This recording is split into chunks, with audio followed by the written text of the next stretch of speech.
Hey guys, Dawn Robles. I'm an independent Stampin' Up! Demonstrator, and today I'm really happy because I am kicking off my holiday series.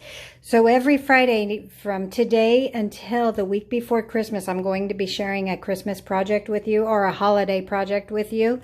Today we're going to go ahead and get started with the gift card holder.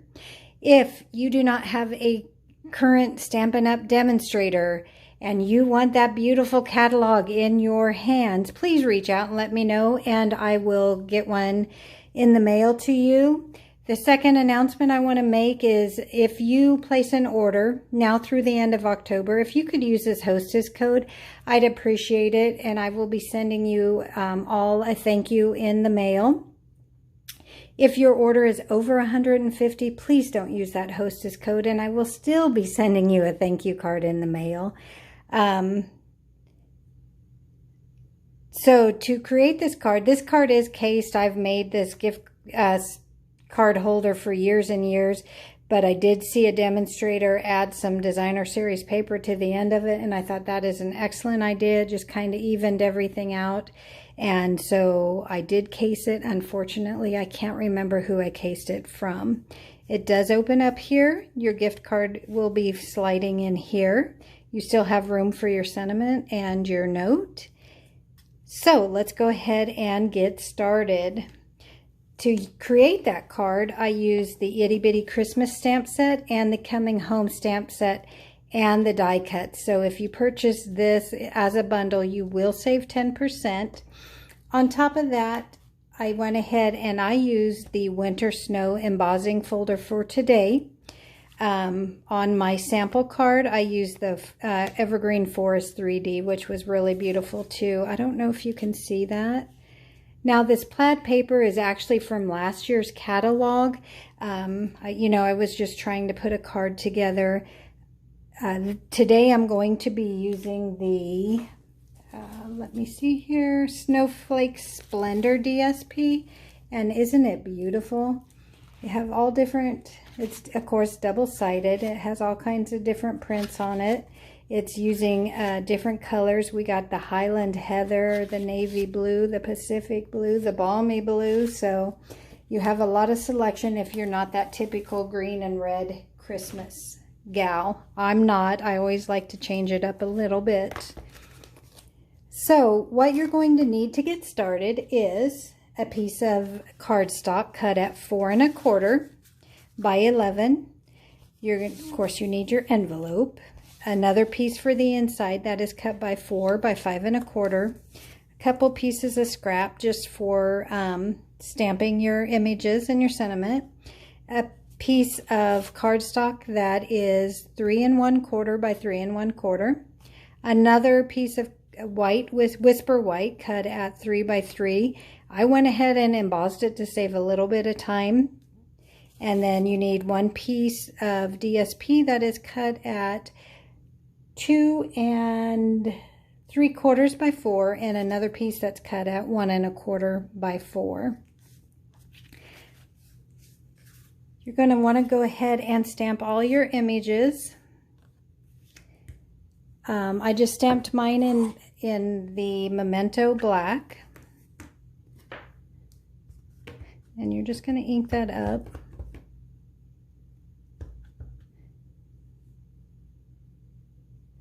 And I'm just going to try and get as much on one sheet of paper as I can. Oh, see, the good thing about paper, you can always flip it around. Let me see if I can make this.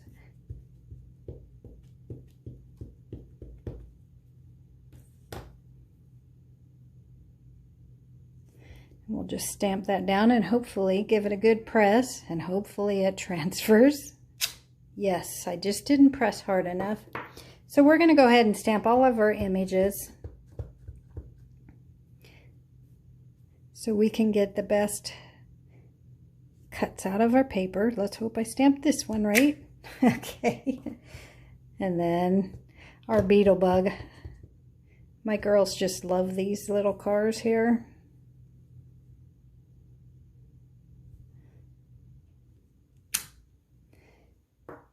Our wreath.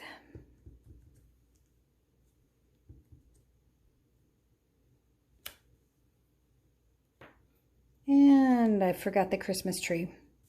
So we're going to stamp all those images, and then I would go over to the die cutting machine and cut those out. However, I did that already. Now I did color them in to save time. I went ahead and cut and colored everything. Just wanted to show you how you could utilize your paper. So here are all the images that I did cut. Now for coloring purposes, I used the Smoky Slate combo, the Old Olive combo, the Real Red combo, the Pool Party combo,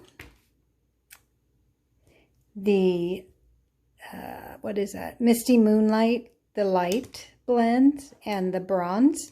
And then I even used the color lifter. And when I used the color lifter, I simply wanted to remove some of the gray in my roof. So I just simply took it and I just kind of went around, and all that's going to do is lift a little bit of the gray out of there. So those are the colors that I did use to color everything. I just wanted to go ahead and get that out of the way. Now for the outside sentiment, I'm going to stamp that here in a little bit. Let's go ahead and start assembling our card. So let's go ahead and bring back in our piece of cardstock that is 4 1/4 by 11. And let's bring in our scoreboard as well. And we're going to butt that right up into the corner. Make sure you're good and tight. And we're going to score that at 2 1/2. Right? 2 1/2 and 5 1/2. That's all the scoring that we have for that. Go ahead and remove that. We'll fold that over. Maybe. Go ahead and fold that over. And burnish it. And then go ahead and fold that in again. And burnish. Now, you can use a circle punch to cut this out, or you can, I'm going to go ahead and use the everyday label punch.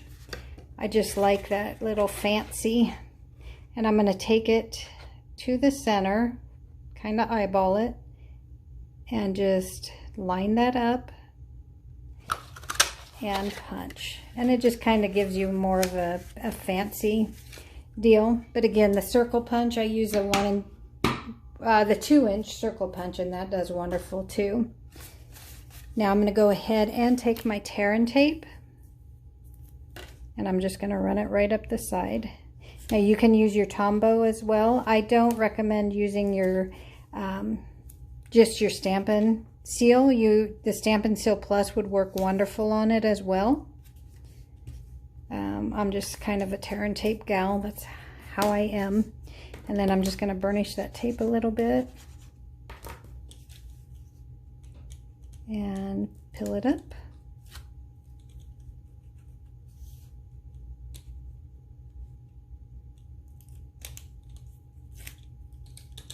And just simply fold it over. Okay. Now, if you wanted to dress up the inside of that, you can always take another piece of your designer series paper and just run it across the inside of there, which is actually very pretty, huh? Let's go ahead and do that. Let's go ahead and glue that down. You could always even put a sentiment on top of that as well. Just get creative with whatever you're doing. I may create 80 of them, but I can guarantee that not a single one of them will ever look the same. Just gonna go ahead and try and make it straight. There we go. Just give it a little oomph. Put that aside. Go ahead and take our Whisper White and our 1 1/4 by 4, and we're going to glue it right to the end of our Whisper White. Easy peasy.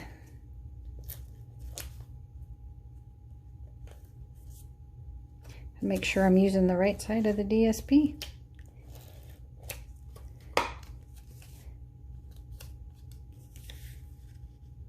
Easiest way to do is just kind of pick it up for me, and then I just kind of line it up with my fingers.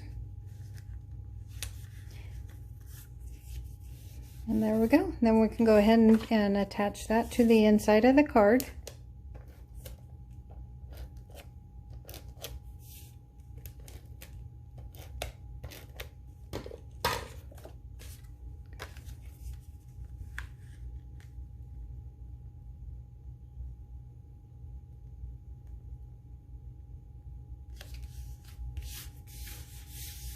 Got that part done. See, the card is coming together so quickly. We're going to take our 3 1/4 and our 3 inch and adhere those after we've embossed it. Oh boy, there we go.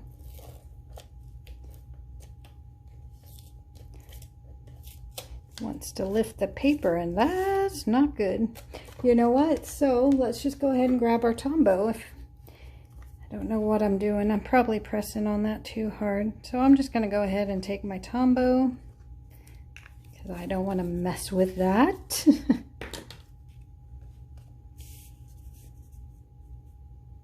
And lay that down, creating equal borders there. And then I've got that piece, and I forgot to attach our 2 3/4 by 4 to the outside base here.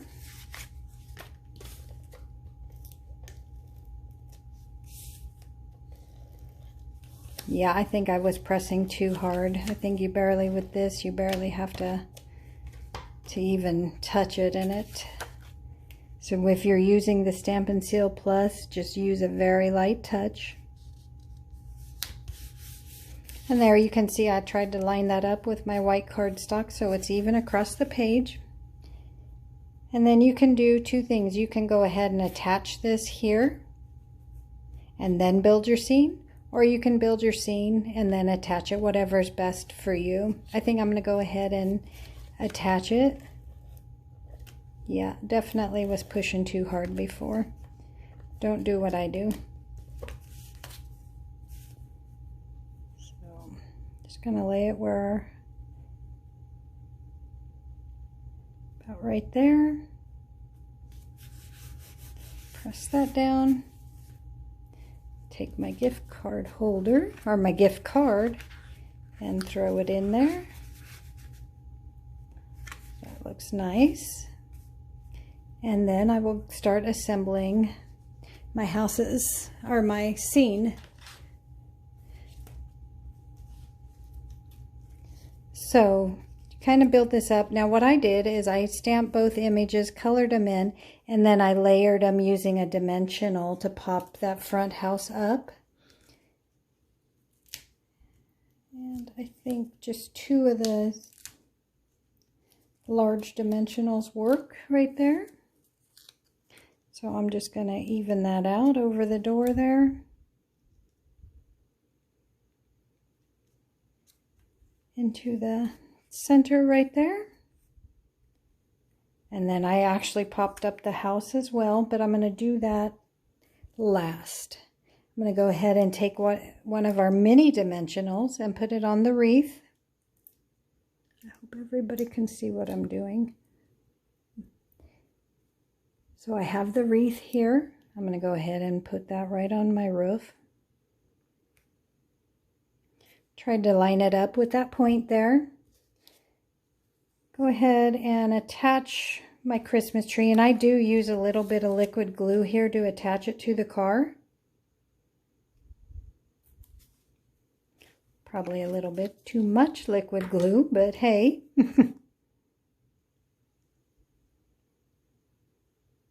Do that,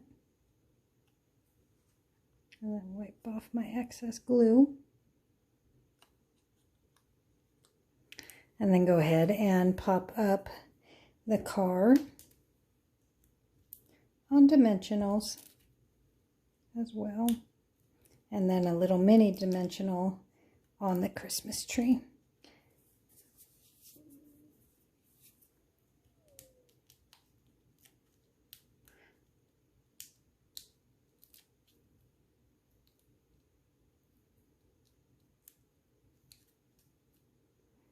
I got glue on my fingers and...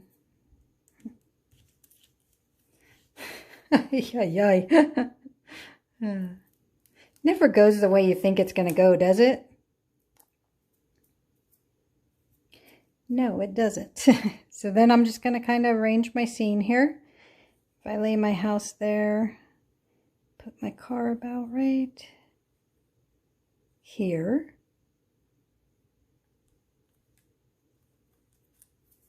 And then I'll pop the big house up on dimensionals as well. Have a lot of volume there.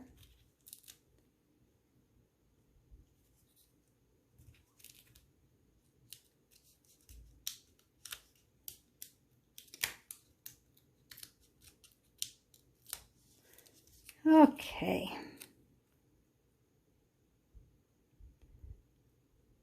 Get our house situated. And then I thought it was a little blah, so I added another sentiment, and that's where the itty bitty greeting came in to play. And I'm going to go ahead and use Night of Navy. Now I'm praying it doesn't smear because I just re-inked it about a week ago, and I think I inked too much of it. And I'm just going to use the sentiment, Joy to the World.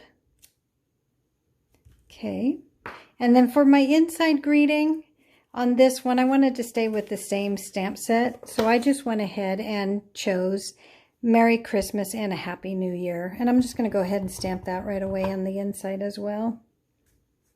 And you should really stamp before you put your card together, but you know, I like to live dangerously. There we go. And then I'm going to take my 1 3/8 punch. And you can use your dies as well. And I'm just going to punch that out. Pop it up on some dimensionals.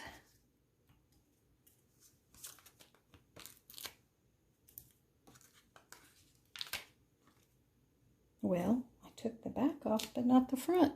Ay, ay, ay, it is not working the way I planned, but that's okay.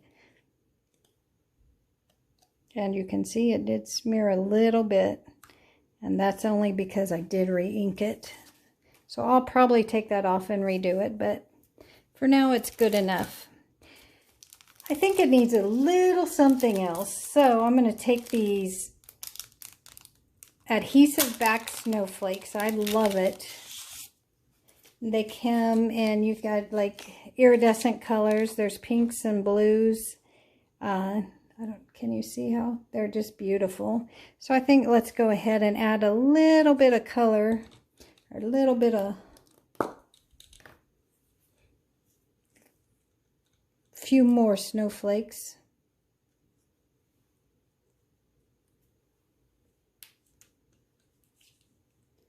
To that.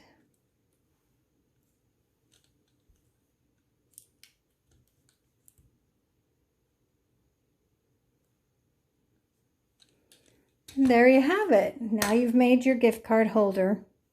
All right, guys. Again, if you like the video, you want to stay informed of the next videos coming up, hit that subscribe button, hit the bell button, and that way you will be notified the next time I post a video.